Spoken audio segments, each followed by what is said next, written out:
Welcome back, everybody. Just gonna get myself sorted out. That's better.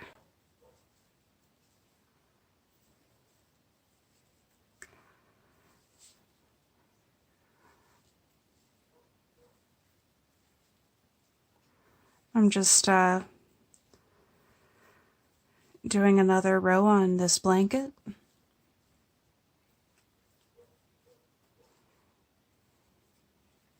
If you want to work on your own project along with me,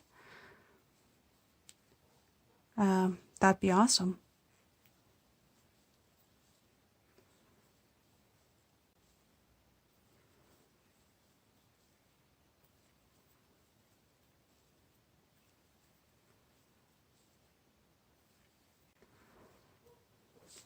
I think I already described in my first that this is just a scrap buster? No, stash buster. That's what it's called, stash buster type of project. It's basically I just chained enough to make the length of or the width rather of the blanket that I wanted, and then I just single crocheted up, and yeah, so that's the project I'm working on right now.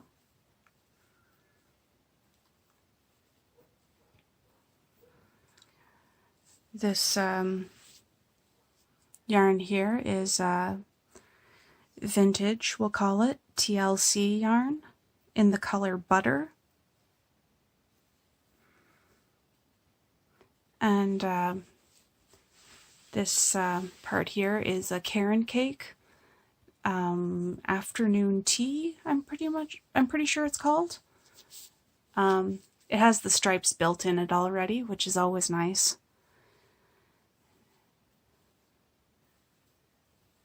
Gives you the change of color of yarn without having to, you know, have a bunch of different balls of yarn. So it's kind of awesome.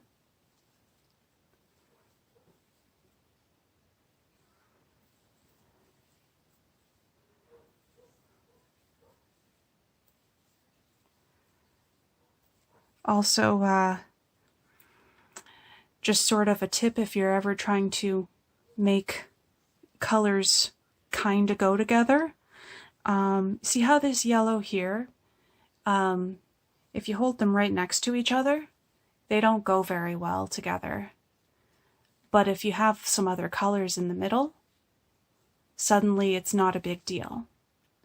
So say you have two different shades of yellow or any other color and you want to put them in the same project, but they don't quite go together when they're right next to each other. It's a good trick to just sort of put some other colors in the middle, and it's just enough space that your eyes and your mind won't really notice, unless, of course, I just pointed it out, right?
I'm just going to jump,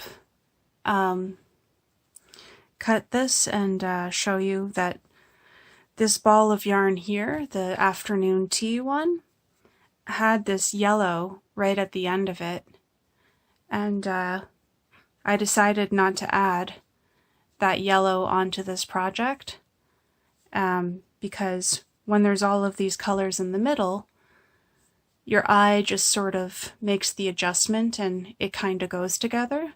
But if I put these together right off the top, then, well, it just wouldn't look quite as nice.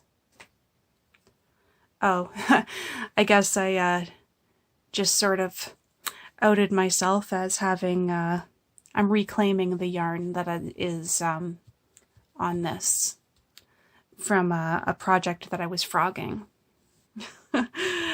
And yeah, I'm just going to do some stretches here for a second. And when I did all of that, basically, I did my own little thing that I do when I'm frogging, sometimes, not all the time. It's going to be like I'm reinventing the ball of yarn here. But instead of ripping it out and putting it directly into a ball of yarn,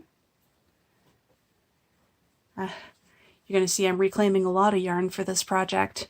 Basically, what I do is I rip it directly out from the old project and put it directly into the new project.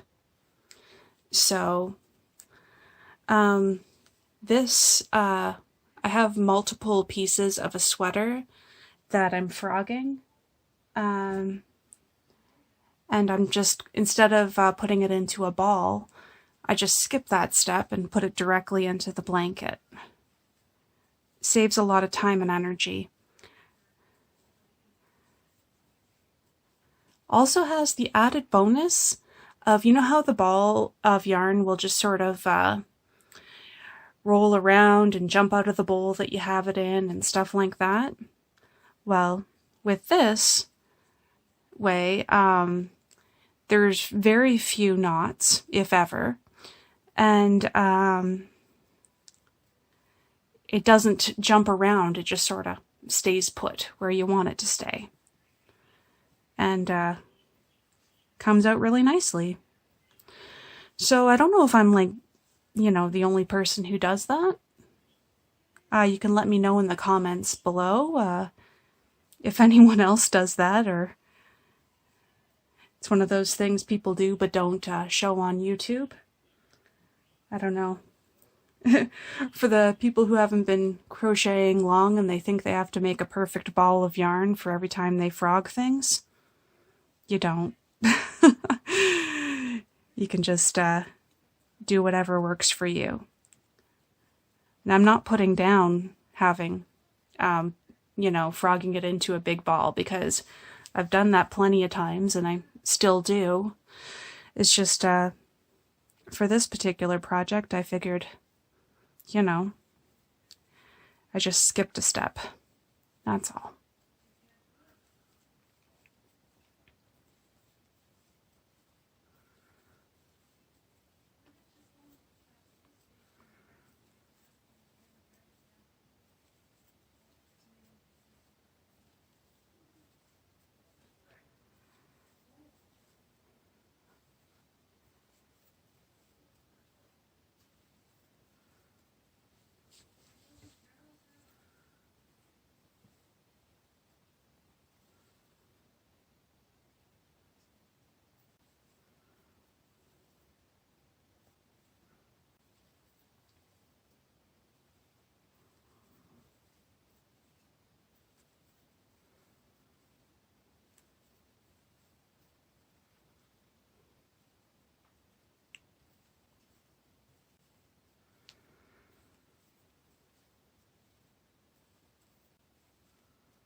Thanks so much for watching, and I'll see you on the next row.